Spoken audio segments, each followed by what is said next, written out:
is, move this down a little.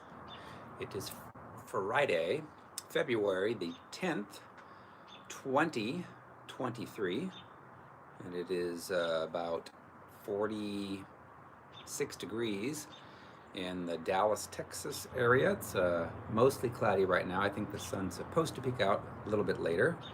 And I'm excited because guess what? Tomorrow I get to see my brother, my brother that's about 2.5 years older than me, Dwayne, from Fort Wayne, Indiana. He's flying with his wife, Erin, through Dallas, Fort Worth on his way next to LAX. And then his next destination, final destination, is in Australia. He's going to Sydney, Australia for a trip that he earned through his company that he worked at Edward Jones. So anyway, I get to see him for, I don't know, hour and a half, 2 hours, something like that, at DFW tomorrow afternoon. My wife and I will be there to greet him to Dallas before he takes off to go on to LAX. So anyway, excited about that. Haven't seen him for, let me see, it's got to be at least, let's see, about a year and 2 months, something like that. So it's been a while. So looking forward to seeing my brother at the DFW airport, and it's supposed to be, I think, in the mid 50s tomorrow and sunny. Uh, so anyways, and then the Breakthrough Tour continues next weekend, next Saturday. Mindy and I will be in Houston, Texas, at the Courtyard, the Woodlands, which is a lovely suburb just north of Houston. So looking forward to that. 7 o'clock start time, February the 18th. And then February 26th, March 26th, Worldwide Deliverance Sessions. April 15th and 16th, Merkel, Texas at Fountain Gate Church. April 30th, Worldwide Deliverance Sessions. June 10th in Dallas, Texas at the Courtyard in Plano. And continuing to do inner healing and deliverance sessions and mentoring for people throughout the week. So again, if you're interested in wanting me to take you through an inner healing and deliverance session, we've seen tremendous breakthroughs for people in their lives where they've been able to forgive people who've hurt them, repented, for their pride, repented for their sin, got delivered, feel much lighter, much more joyful.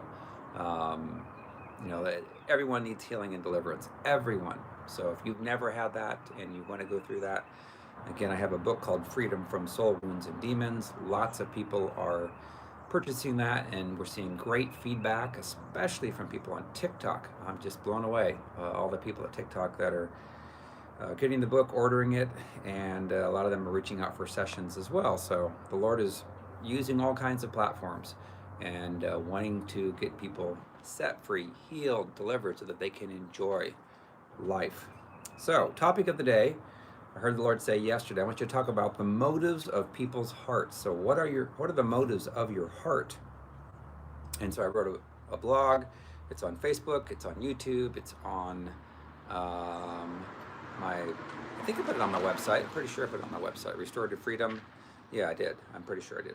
So anyways, you can see it on all those venues.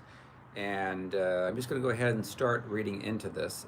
Is why do you do what you do? And I remember this when I started doing ministry. That was something the Lord would frequently ask me: is why do people do what they do? Because He said if you find out why people do what they do, then you know what their motives are, and that there's a lot of people obviously that do things that they shouldn't be doing. And they may have a motive of oftentimes of selfishness and pride of why they do certain things. And I look at my life, in my life until I got delivered, I was prideful. I made a lot of money. We could take off and go on vacations wherever. We could buy whatever we wanted to. Didn't have a care in the world as far as financially.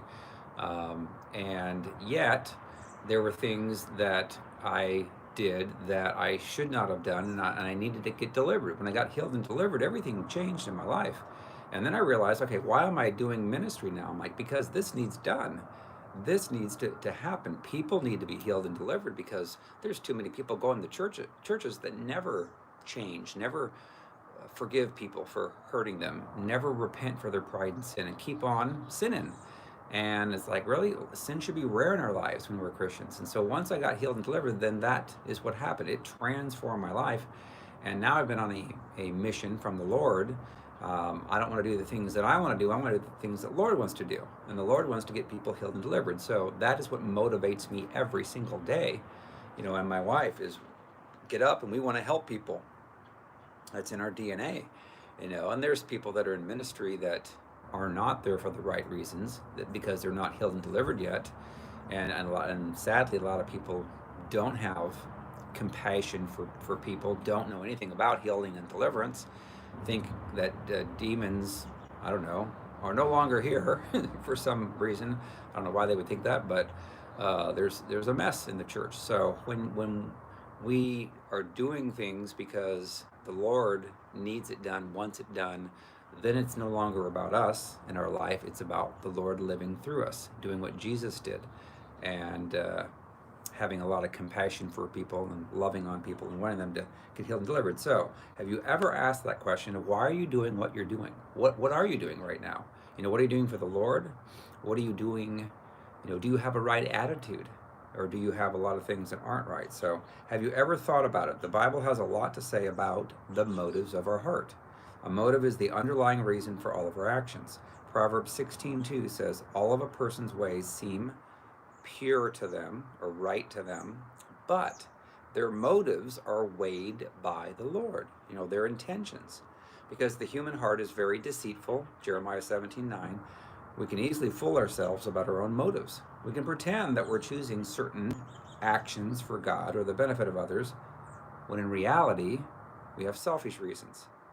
God is not fooled by our selfishness and is a discerner of the thoughts and the intents of the heart. Hebrews 4:12. So, human beings can operate from a variety of motivations. Often, it's negative. It's not pure. It's not of the Lord. Oftentimes, our motivations are pride. Look at me. I've got whatever, all this money. Look at me. I look this way. And some people have purchased the way they look. Some people work out at the gym and they're working out way too much because they want to look strong or attractive, because their motivation is to have sex outside of marriage. And that's not cool. That's a bad motivation. You get healed and delivered, and it's like, yeah, I want to work out because I want to have a lot more energy and feel good about myself, love my, wife or husband the way that I should, protect my children, provide, and help other people get healed and delivered. But, working out is obviously a good thing. Jesus walked, he exercised that way, so we should at least be doing something. And again, a lot of people I know that struggle, got hurt and wounded, got demonic spirits, will end up having a lot of feel sorry for me, pity for me, not eat the right things, not exercise, and just die, symbolically when they're in their, whatever, it could be 40s or 50s, and they don't want to live life anymore because they've been hurt so badly. So, so pride is one reason that a lot of people are motivated to do what they do. Anger, so they're angry at people that did them wrong, so they want to pay people back. In fact, you can see people in the gym that they're just mad, and it's like, man, you can see the demons in them. They're lustful, they're not, and they manifest sometimes on you, and you're like, wow, you need a hug, you need to be healed and delivered. I need to pass out my books sometimes to people, and I have. When I've traveled around the country, and given my books to people that are cutting my hair and saying, here, read this, this would be good for you. There's so many people have been hurt and wounded, so they're doing things motivationally out of pride, out of anger, out of jealousy, out of selfishness, a lot of selfishness, revenge, a sense of entitlement, a lot of prideful people that are thinking they are deserved of everything, and you need to give them everything they want. And if you don't, then they're going to throw a pity party and blame you. Or the desire for approval can all be, or they have a desire for approval, and that can all be catalysts for our actions. So any motivation that originates in our sinful flesh is not pleasing to God. Romans 8:8 says, so then, those who are in the flesh cannot please God. God then evaluates the condition of our hearts. When we give offerings to him, 2 Corinthians 9:7, selfish motives can hinder our prayers. James 4:3 says, when you ask, you do not receive because you ask with wrong motives, that you may spend what you get on your pleasures. Because our hearts are so deceitful, we should constantly evaluate our own motives, be willing to be honest with ourselves about why we are choosing a certain action. We can even preach, we can worship, we can minister from impure motives. Philippians 1:17. But God is not impressed. Proverbs 21:27. Jesus spoke to this issue in Matthew 6:1 when he said, be careful not to practice your righteousness in front of others to be seen by them. If you do, you will have no reward from your Father in heaven. Those involved in ministry must stay alert to this tendency towards selfishness or pride, because ministry that is begun for pure reasons can quickly move into selfish ambitions and pride if we do not guard our hearts. Proverbs 4:23. And you see this a lot in the church. You see this a lot with people, and again, experience is oftentimes the best teacher. And I remember walking through and going to different churches and seeing how pastors would speak and treat, myself personally. Again, I have had a lot of experiences where I've seen a lot of pride in various people. Not all. Now understand that. I'm not saying that every single pastor, every single church is needing healing and deliverance, but, well, I guess I'll say every single church absolutely does, and most people do. But I'm saying that there are some pastors that are really good, that are healed, that are delivered, that have the heart of the Father, and they're really good, they're really godly. But there's a lot of pastors, and a lot of church leaders that are doing things out of selfish reasons and not what they can do to help other people, help them get healed and delivered. Of course, if they're not taught correctly, don't know anything about healing and deliverance, then you can understand that they're not going to be able to deal with people and get them freed. So, have you ever thought about why do you do what you do? Why do you go to church? Why do you minister? And a lot of times people go to church just because they want to check off the box that, hey, I go to church, I'm a churchgoer, but then they live like the world, and then they treat their spouse horribly and their kids horribly, and they're looking at pornography and all these other things. So that's not cool.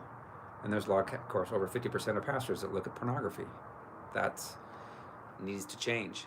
It should be 0%. And so why do you minister? And think about this. I know of a person that said that their husband would bring coffee to them in bed, only to treat them horribly then throughout the day. Or they would clean up the house, they would do a lot of mowing the grass and a lot of things, and then they would treat their spouse horribly and put them down and criticize them and be sexually unfaithful and so forth. But yet they would do these things that made them look good. And that's where the enemy has got a lot of people, is they do some things that make them look good, and then they can come back to that and say, hey, listen, I did that for you, I did that for you, I cared for you when you were sick. But yet they criticized you when you're healthy and caused you to feel sick because of the critical words, or they cause you to lose your hair, or they cause you because they're speaking horrible words to a person, and being abusive, emotionally abusive. But they think that their actions will counter all of that. So oftentimes they'll use their good works to deflect from their horrible verbal words of accusation and condemnation. So they oftentimes want to mess with the spouse's mind by stating how many good things that they do, which should cancel out in all the horrible things that they say. So they may be saying and doing horrible things throughout the week, and they do 7 good things, and they think that, okay, hey, listen, I washed the laundry for you, I hung up the clothes, I did all these things, and shouldn't that count? It's like, well, appreciate that. Those are nice things that you're doing, but I sure would appreciate a lot more if you wouldn't be striving, fighting, arguing, and criticizing me and putting me down and all these things. So anyway, God knows why we do what we do. We cannot fool him. Either we have a good heart, and out of that we love people like Christ and have good fruit of the Spirit, or we have wounded hearts and souls that allow demons access to torment our mind, and then out of that comes fruit of the flesh, words or actions to hurt others. So I know of many who emotionally abuse and hurt their spouse and only act like they want to change when their abused spouse threatens to separate from them or talk about divorce. But their motivation to change is not real. They act like they need to change, but they don't really believe that they need to, and they don't really want to. They're like happy the way they are. And you see this a lot with those who have the Jezebel spirit, who are more abusive, is they don't want to change. You know, that's why they go to these counseling appointments and they try to lie and buddy up with the counselors and the pastors because they don't want to change. They want to just keep making and forcing their spouse to bow down to the demons within them and do everything that they say like a slave.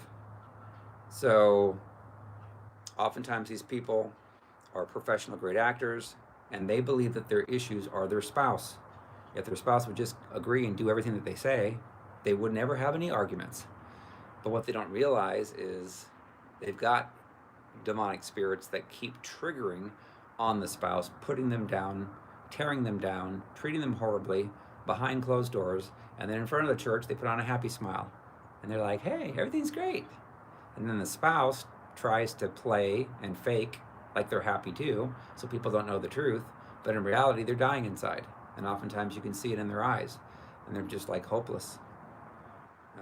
So those who actually believe and know that they themselves need to change will actually wholeheartedly pursue getting their soul wounds healed and delivered from their own demons, and then will actually change and they can save their marriage.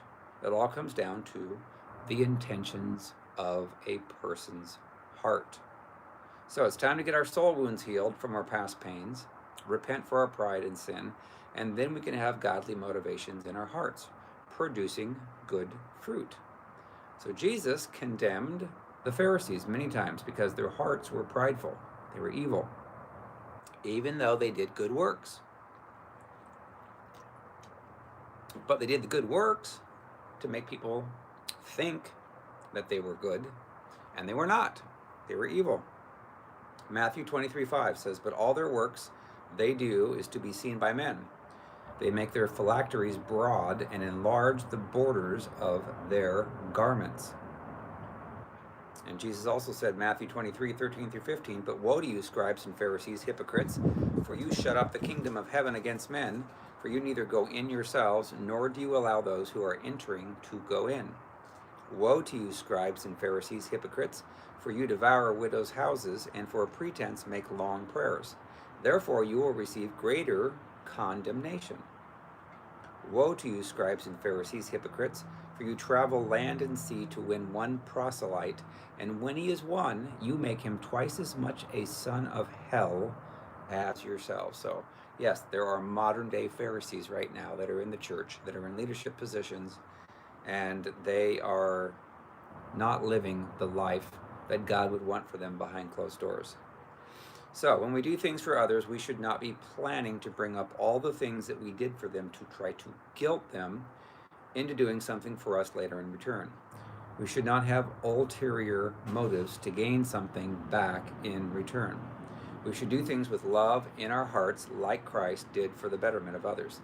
If you only go to church to look good to your family and friends and check the box off, but you still have anger in your heart or jealousy or pride, sexual sin, perversity, then you're going for the wrong motives, to be seen or to judge others who aren't going.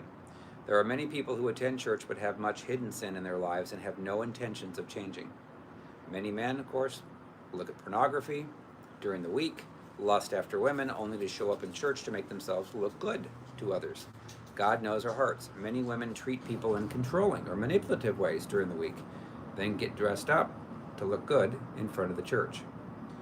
Again, Matthew 23:25-26 says, woe to you, scribes and Pharisees, hypocrites. And this is Jesus talking. calling them hypocrites. For you cleanse the outside of the cup and dish, but inside they are full of extortion, self-indulgence. Blind Pharisee, first cleanse the inside of the cup and dish, that the outside of them may be clean also. We also know of many people today in politics who try to appear good, all the while living in sin and doing evil and vile things that are an abomination to the Lord. And the Lord is in the mode of correcting that and exposing that. We're going to see a lot of that, I believe, in 2023. So be honest today and think about why you do what you do. Are your motives clean and pure? And be honest. Ask Jesus to show you your heart and soul. Pursue forgiving all who have ever hurt you from your heart. Repent for your pride and sin. Command the demons to be gone from your soul. Then you'll do things out of a pure heart. Again, as I was preparing this, I was thinking about, why I do what I do. And it's because I want to see millions healed and delivered so they can get to heaven. Because there's a lot of people in the church that are not headed there. They're going through the motions. They're trying to appear good and godly, yet their inside of their cup is dirty and filthy. And so it would be very sad to have a pastor preaching a watered down message to people and then seeing the bulk of the people, who knows, 60%, 70% not going to heaven, but going to hell, and then seeing your pastor there and saying, why didn't you preach the truth to me? I could have been healed and set free and delivered. And so I do believe that more now than ever before is inner healing and deliverance is coming to the forefront. And then a person truly changes. They actually have the heart of Christ. They love people. So I saw it in my own life. I changed. And now it's like I'm on fire for doing what the Lord wants. I want to love on people. I want to help people. Those who are evil still and or mean and or lying and so forth, I still have compassion for them because I know that they were hurt and they were wounded. They've not been delivered yet. When a person gets healed and delivered, they change. And they truly are who they are behind closed doors. They don't have to put up an image in front of the public and say, oh, this is who I am. I'm going to be nice. All the while being evil and vile and wicked behind closed doors and having the fruit of the flesh. Because the Lord knows. He sees. Inner healing and deliverance will change everything. And the motives of our heart is, should be, if we're a Christian, is I want to help other people. I want to love on other people. I want to see how many people we can bring. In fact, before I got healed and delivered, it's like my thoughts were, gee, if I could bring a couple people to heaven, that'd be great. Yeah. But it's like I was in business and my goal, my motives were to make a lot of money. I wanted to be a millionaire by the time I was 40. And so I was doing everything that I could. I was the top sales rep out of 200 reps in the country. And so I was motivated. I love people, but still I was selfish and prideful, and I wanted money. And now money is no longer my God. It's like God is my God. And so I want to help people. And sure, I have to pay bills and so forth. So I need to have money for that, but it's not the motivator anymore. And there's a lot of people that's their motivation, either money or sex or I don't know, a lot of addictions, a lot of addictive things motivates them. But those are just counterfeit comforts. Why do you want to be friends with someone? Do you have an underlying motive because of what they can do for you? Why do you want to date someone? Why do you want to marry someone? If you're only looking on the outside package of a person physically and you don't get to know their heart, then you can get married to somebody and then you find out that person's not really who they said they were. They're not really joyful and loving and kind and peaceful and the fruit of the Spirit. They're selfish and they trigger and they're mad and they're mean and they're sexually impure and all these things. And you're like, oh my gosh, why didn't you tell me? It's like, well, because you wouldn't have married me if you knew who I really was. And it's like, what? And there's a lot of people, obviously, that are like that because they have not gotten their wounds healed and delivered. When you get your wounds healed and delivered and you truly are delivered, then you have others, people's best interests at heart at all times. You're not a fake. And there's a lot of people that are sadly, not whom they say that they are. So, anyway, the Lord looks upon the heart, He looks upon our intentions and our motives. And when we get healed and delivered, we can do what the Lord wants. And then it's a wonderful life. Then, if somebody does something bad to you, you can forgive. Doesn't mean you keep them in your life.